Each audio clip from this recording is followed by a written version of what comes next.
The Wolf and the 7 Little Kids. There was once upon a time an old goat who had 7 little kids, and loved them with all the mother for her children.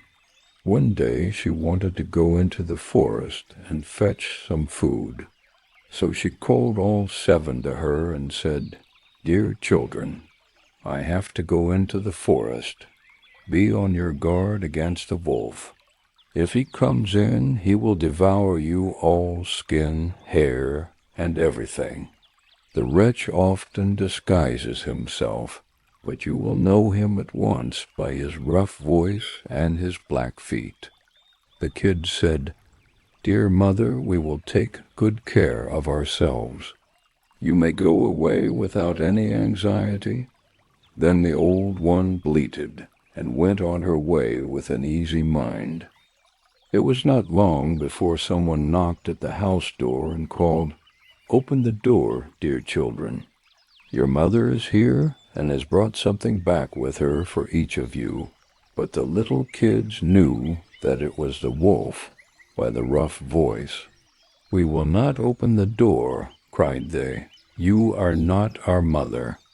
She has a soft, pleasant voice, but your voice is rough. You are the wolf."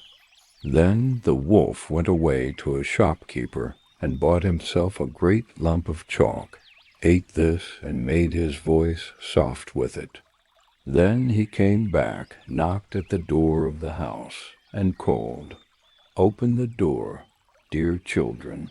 Your mother is here and has brought something back with her for each of you." But the wolf had laid his black paws against the window, and the children saw them and cried, "We will not open the door. Our mother has not black feet like you. You are the wolf." Then the wolf ran to a baker and said, "I have hurt my feet. Rub some dough over them for me." And when the baker had rubbed his feet over, he ran to the miller and said, "Strew some white meal over my feet for me." The miller thought to himself, "The wolf wants to deceive someone," and refused. But the wolf said, "If you will not do it, I will devour you." Then the miller was afraid, and made his paws white for him. Truly, this is the way of mankind. So now the wretch went for the 3rd time to the house door, knocked at it, and said, "Open the door for me, children. Your dear little mother has come home, and has brought every one of you something back from the forest with her." The little kids cried, "First show us your paws, that we may know if you are our dear little mother." Then he put his paws in through the window, and when the kids saw that they were white, they believed that all he said was true, and opened the door. But who should come in but the wolf? They were terrified, and wanted to hide themselves.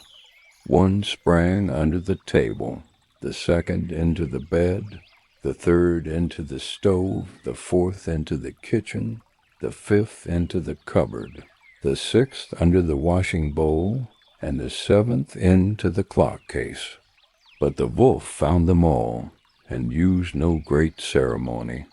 One after the other he swallowed them down his throat. The youngest, who was in the clock case, was the only one he did not find.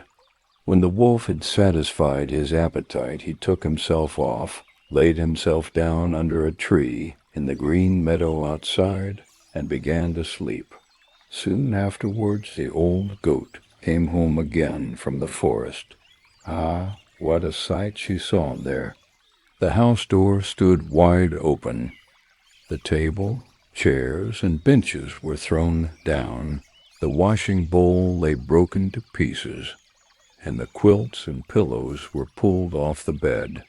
She sought her children, but they were nowhere to be found. She called them one after another by name, but no one answered. At last, when she came to the youngest, a soft voice cried, "Dear mother, I am in the clock case." She took the kid out, and it told her that the wolf had come and had eaten all the others. Then you may imagine how she wept over her poor children. At length in her grief she went out, and the youngest kid ran with her.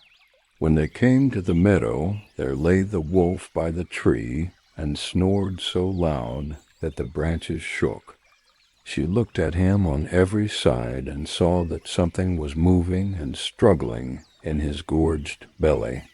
"Ah, heavens," she said, "is it possible that my poor children, whom he has swallowed down for his supper, can be still alive?"